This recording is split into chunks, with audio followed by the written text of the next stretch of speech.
संतों में श्री श्री 108 श्री महंत श्री रामदास जी महात्यागी जी बीकानेर से पधारे हैं।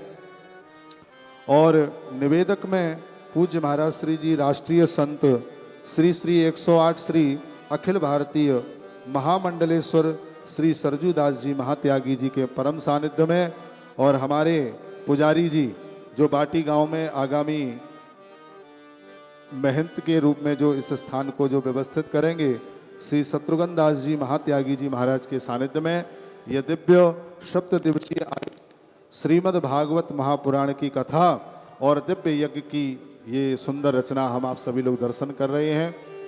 और कल के कथा प्रसंग में हम आप सभी ने श्रीमद् भागवत जी की सुंदर सुंदर भक्तों की चरित्रों की महिमा का वर्णन हम आप सभी ने श्रवण किया, और उसमें भी बड़े बड़े सौभाग्यशाली हम आप सभी लोग हैं जो कि व्यासपीठ से आप सभी को सुंदर सुंदर भक्तों के चरित्र अयोध्या धाम से पधारे परम पूज्य श्री राधेश्याम शास्त्री जी अयोध्या जी वाले, इनके श्रीमुख से, और देखिए राम जी की नगरी से पधारे हैं श्री भगवान कृष्ण की नगरी में, और ठाकुर जी की सुंदर गुणगान महिमा, क्योंकि राम कृष्ण में अंतर तो कुछ भी नहीं है, तो ठाकुर जी की सुंदर सुंदर कथा हम आप सभी को श्रवण करा रहे हैं। और उसके भी मध्य में कितने बड़े सौभाग्यशाली हैं जो वृंदावन धाम से अनेकानेक संत, कितने बड़े बड़े महापुरुष संत आपके यहाँ पधारते हैं, और सुंदर सुंदर कथावाचक आपको आकर के दिव्य प्रवचन सानिध्य आपको सभी को मिल रहा है। तो बंधुओं, ये जो गंगा यमुना सरस्वती जो बह रही है, ये बार बार नहीं बहती है। अगर अब बह कर के आपके पास में आई है तो इसमें खूब चकाचक गोते लगाइएगा, और ज़्यादा समय न लेते हुए, क्योंकि कथा का अतिक्रांत हो रहा है, समय भी बहुत विलंब हो चुका है।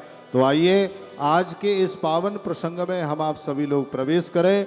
उससे पूर्व समस्त नगरवासी ओर से, बाटी के नगर भक्तों की ओर से एक बार ताली बजा करके पूज्य महाराज श्री जी का स्वागत अभिनंदन करेंगे। और देखियो, हम आप सभी तो ब्रजवासी हैं, ठाकुर जी की हर कथा को समझते हैं।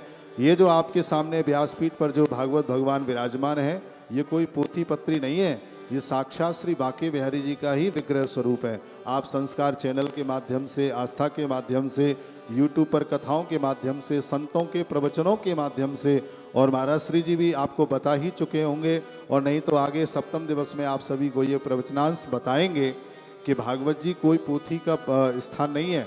ये साक्षात जब भगवान सुधाम को जब पधारे थे तो एक रूप से ब्रज में रह गए, एक रूप से भागवत जी आज भी ठाकुर जी भागवत जी में विद्यमान है। ऐसा संतों का मानना है कि भागवत जी का आप सभी ने दर्शन किया होगा, सबके घरों में मूल भागवत रहती है। भागवत जी के जो पन्ने हैं सफ़ेद सफ़ेद, उनको श्री राधा रानी का विग्रह माना गया है, और काले काले अक्षरों से जो लिखा गया है, टेढ़े मेढ़े जो अक्षरों से लिखा गया है ना, तो संस्कृत भाषा ही टेढ़ी मेढ़ी है, तो उनको भगवान श्री कृष्ण का विग्रह स्वरूप माना गया है। तो आइए आज के इस पावन प्रसंग में हम आप सभी लोग प्रवेश करें। उससे पूर्व हृदय में विराजे श्री बिहारी जी और सन्मुख विराजे भागवत भगवान के विग्रह स्वरूप श्री बांके बिहारी लाल, और व्यासपीठ पर आसीन पूज्य महाराज श्री जी के श्री चरणों में निवेदन करें कि तृतीय दिवस के पावन पवित्र बेला में दिव्य भागवत रूपी माँ गंगा, माँ यमुना में गोते लगवा करके हम आप सभी के जीवन को कृतार्थ करें। पूज्य महाराज श्री जी। श्री वृंदावन बिहारी लाल की जय। पूज्य व्यास जी महाराज की जय। जय जय श्री राधे।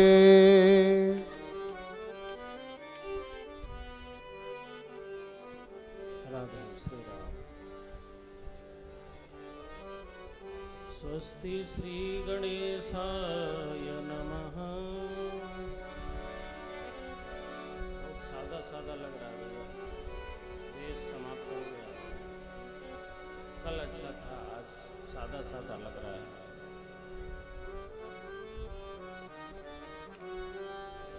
कृष्णाय वासुदेवाय देवकी नंदनाय च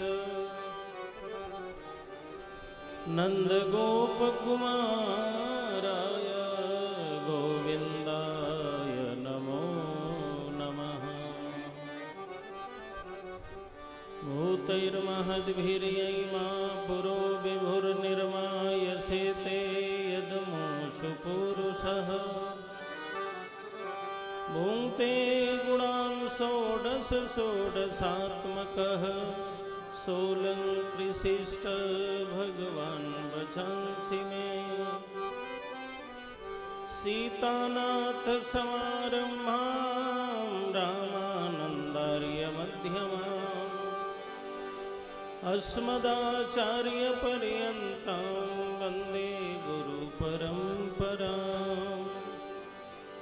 जाकी सेवा भाव से मुग्ध भये श्री राम, ऐसे श्री हनुमान को बारंबार प्रणाम।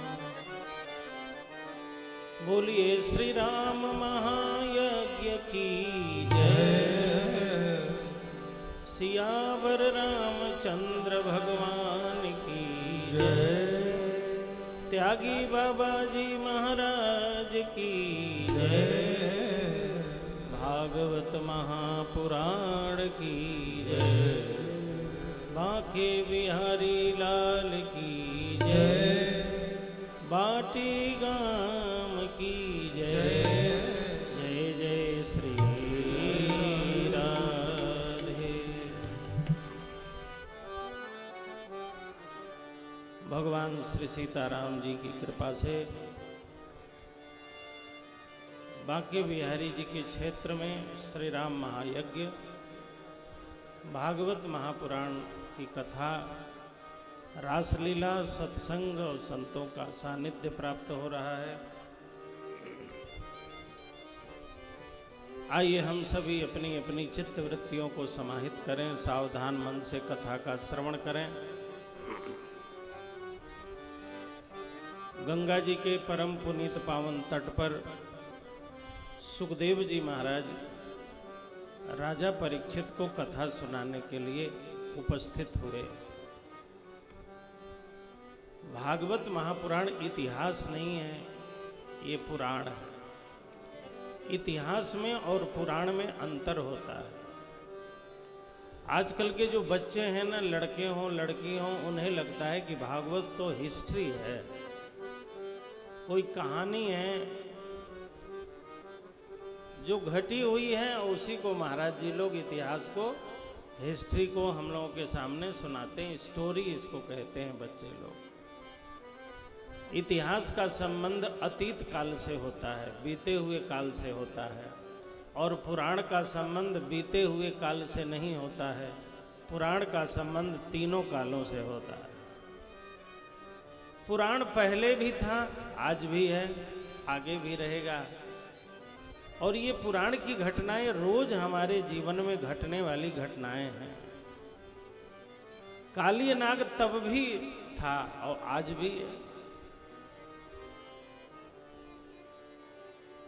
आप कहेंगे महाराज पहले तो था, जमुना को दूषित कर रहा था, अब कहाँ है? गोस्वामी तुलसीदास जी महाराज से पूछा गया, महाराज ये जमुना कौन है, गंगा कौन है, सरस्वती कौन है? भागवत एक आध्यात्मिक ग्रंथ है। भागवत में जब भक्ति कहना होता है तो गंगा कहते हैं, जब कर्म कहना होता है तो जमुना कहते हैं, और जब ज्ञान कहना होता है तो सरस्वती कहते हैं, जब ध्यान कहना होता है तो अवध की सरजू कहते हैं। जहाँ सरजू जी कहा जा रहा हो, समझना ध्यान की बात कही जा रही है। जब कहा जा रहा हो कि गंगा जी के तट पर सुखदेव जी राजा परीक्षित को कथा सुनाने बैठे, तो समझ लेना भक्ति के तट पर, भक्ति के आलोक में, भक्ति से भर के हृदय भक्ति से पूर्ण हो गया। और जहाँ आपका हृदय भक्ति से पूर्ण हो गया और कोई संत आपको कथा सुनाने लगे, तो समझ लो परीक्षित को सुखदेव जी कथा सुना रहे हैं। भक्ति नहीं है तो गंगा का तट नहीं है। राम भक्ति जहाँ सुरसरी धारा, सरसहि ब्रह्म विचार प्रचारा।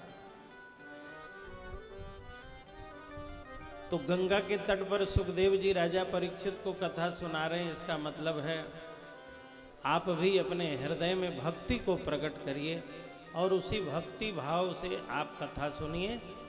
तो समझ लेना इस बाटी के गांव में सुखदेव जी राजा परीक्षित को कथा सुना रहे हैं और आप सुन रहे हैं। भक्ति कैसे प्रकट हो? भक्ति मतलब आप लोग जानते हैं, सब जानते हैं, आप ब्रजवासी हैं, फिर भी बताऊं। आप लोग शादी ब्याह में जाते हैं ना, शादी ब्याह में आजकल बफर सिस्टम चलता है। लोग जाते हैं अपने से निकाल के लेके खाते हैं ना। आप गए और आपने 10 रुपये पीस वाला रसगुल्ला बड़ा वाला पीला पीला राजभोग निकाला, प्लेट में रखा, और मान लो आपके प्लेट से वो रसगुल्ला नीचे गिर गया, फर्श पर गिर गया, मैट पर गिर गया, तो उठा के फिर खाओगे कि नहीं बताओ? पक्का नहीं खाओगे। जल्दी बोलो, नहीं तो हम समझ लेंगे कि खा ही लेंगे। नहीं खाओगे ना।